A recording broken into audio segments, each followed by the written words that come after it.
Documents ना हो फिर पेरेंट्स को कॉल करने, बिकॉज माइनर अगर चला रहा है तो ये पेरेंट्स की गलती है ना, बेचारे माइनर को क्या पता वो कहाँ जा रहा है क्या कर रहा है। अभी तक आपने इतने सारे बाइकर्स, इससे पहले भी आपने कुछ पेरेंट्स को कॉल किया था, उनकी तरफ से रेस्पॉन्ड क्या था इस सब चीज़ को लेकर? हम तो काउंसिल करते हैं यार, बच्चे से ज़्यादा तो हमारे लिए इंपॉर्टेंट है कि हम पेरेंट्स को काउंसिल करें। बच्चा एक नादान उम्र में होता है, उसे नहीं मालूम होता है कि सही क्या है और गलत क्या है। तो हम पेरेंट्स को हम ये बता देते हैं कि आपकी गलती है कि आप नाबालिग बच्चों को जो है हाई स्पीड मोटरसाइकिल्स दे के आप सड़क पे आप भेज देते हो, और घर वाले ही भेजते हैं ये काम करके आइए वो काम करके आइए। This is their responsibility. इन बच्चे बेचारों को हम क्या कहेंगे? देखिए एट द मोस्ट हम इनको फ़ाइन ही कर सकते हैं, फ़ाइन करते हैं, बट जब पेरेंट्स को ये इस चीज़ की समझ ही नहीं है, वो अगली बार वही कहते हैं इनको कि कोई बात नहीं फ़ाइन दे देना मगर ये काम कर लीजिए। तो समाजी हिस्स की बहुत कमी है, सिविक सेंस ही नहीं है यहाँ पे लोगों को। टाइम एंड अगेन 1 साल से मैं लोगों को अपील कर रहा हूँ, कम से कम इस छोटी चीज़ को समझ लीजिए। दुनिया में कहीं पे भी ऐसा नहीं होता है कि लाइसेंस के बगैर कोई भी गाड़ी आप मोटरसाइकिल चला सकें। आप इतने वहाँ पे अगर आप फाइन्स का लेवल देखेंगे तो आप तो सोच भी नहीं सकेंगे।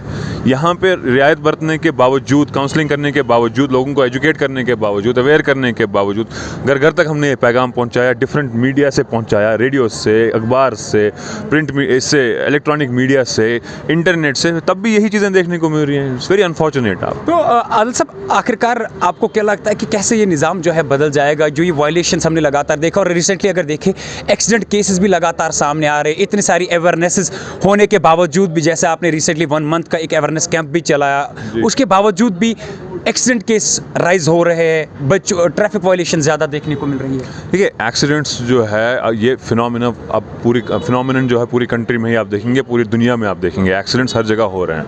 लेकिन एट द सेम टाइम ये नहीं कहेंगे कि हो रहे हैं तो होने दीजिए। We are trying at whatever is in our capacity. आपने पिछला देखा 1 महीने का जो इस बार हमने रोड सेफ्टी मंथ मनाया, जो कि 1 हफ्ते का हुआ करता था इससे पहले, 1 महीने का उसको मनाने का मकसद ही यही था कि हम ज़्यादातर लोगों तक ये पैगाम पहुँचा पाएँ और इस पे तरजीह को लोग समझें कि हम कितनी तरजीह इस पे दे रहे हैं। Ministry of road transport and highways, हमारे एसएसपी जो यहाँ पे हैं, हमारे डीजीपी जो यहाँ पे हैं, द गवर्नमेंट एंड हमारे एडीजीपी सब ट्रैफिक के, हाउ पर्टिकुलर दे आर कि हम इन रोड ट्रैफिक एक्सीडेंट्स को हम रोक पाएँ। But at the same time the traffic is swelling on the roads. अगर मैं 2019 की बात करूँ, 2019 में there has been a registration of 3 million vehicles in the country. Road network जो आपका 2019 में था दैट वाज 5 मिलियन किलोमीटर्स।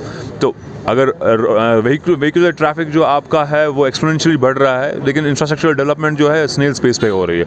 सो ये मिसमैच जो है, इम्बैलेंस जो है, इसकी वजह से भी this is also hazardous.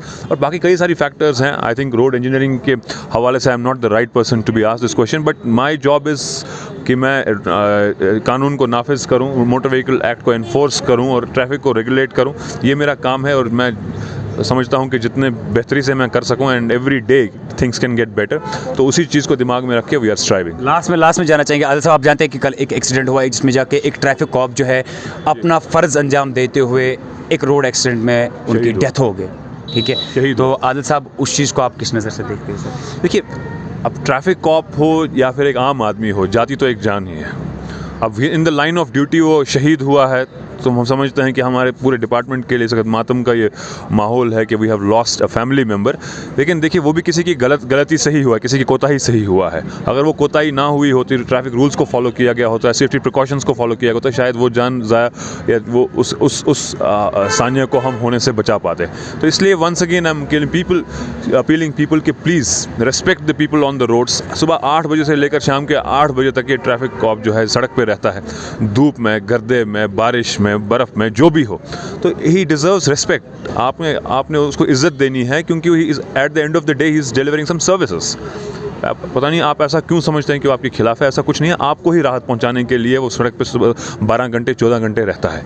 So please आप ट्रैफिक कॉप्स की तरफ इज़्ज़त दिखाइए, and eight the same time जब वो सड़क पे आपको कुछ करने को कह रहे हैं कि वो अपने लिए नहीं कह रहे हैं, वो आप ही सहूलियत के लिए कह रहे हैं। बहुत बहुत शुक्रिया। आपने देखा जैसे हमने इनसे गुफ्तगू करने की कोशिश करी, ये हमारे साथ आज फिर से एक मरतबा DSP शेख आदिल थे, जिनसे हमने कुछ गुफ्तगू करी, जो इन्होंने नई पॉलिसी अडॉप्ट की है कि पेरेंट्स को कॉल करके काउंसलिंग करना, उसका रिज़ल्ट क्या आया, और एक्सीडेंट केसेस के हवाले से हमने बात करी, और साथ में जो एक कल ट्रैफिक कॉप जो है अपने फ़राइज़ अंजाम देते हुए एक रोड एक्सीडेंट में उनकी डेथ हो गई। फिलहाल के लिए इतना ही था। ज़िंदगी रही तो आगे जाके फिर से आप लोगों के साथ मुलाकात होगी। तब तक के लिए मुझे और मेरे कैमरामैन शाइब को दीजिए इजाज़त, और आप देखते रहिए शेख इमरान के साथ जम्मू लद्दाख मिशन श्रीनगर।